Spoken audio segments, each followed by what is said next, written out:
बोलत कहे नहीं खुखी से आइल बड़ू का अरे सुबह से लागत भूखल बड़ू का तनिया बना गोदिया में झूला सुनो ना अरे ना जी दर्द होता करी हैया तेल माल हो ना जी दर्द होता करी हैया तेल माल हो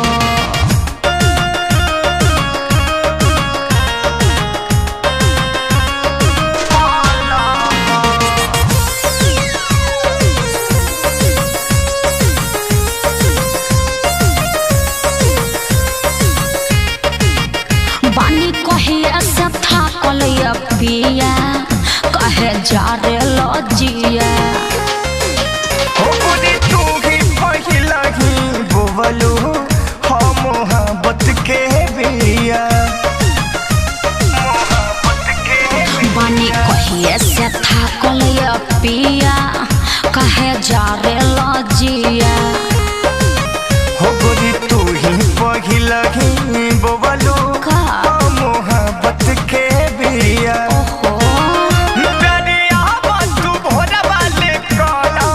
कहेला अरे नाजी दर्द होता करी हैया तेल माल हो नाजी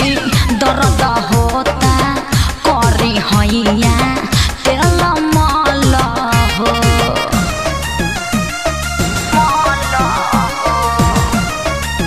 करी हैया तेल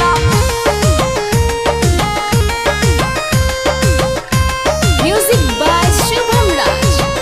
पवन मुझकबला नरम कालाये देहिया बाको छायल बात बुझा हर चोन्हा करे में ये सुगनी का सोनुआ बागड़ बड़ाए अरे तनको तो रहम करी बागड़ बड़ाए पवन मुझकबला नरम कालाये देहिया बाको छायल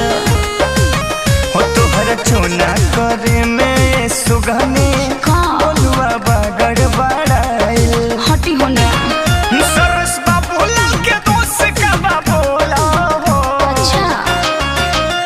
अरे नहाजी दर्द होता करी हैया तेल माल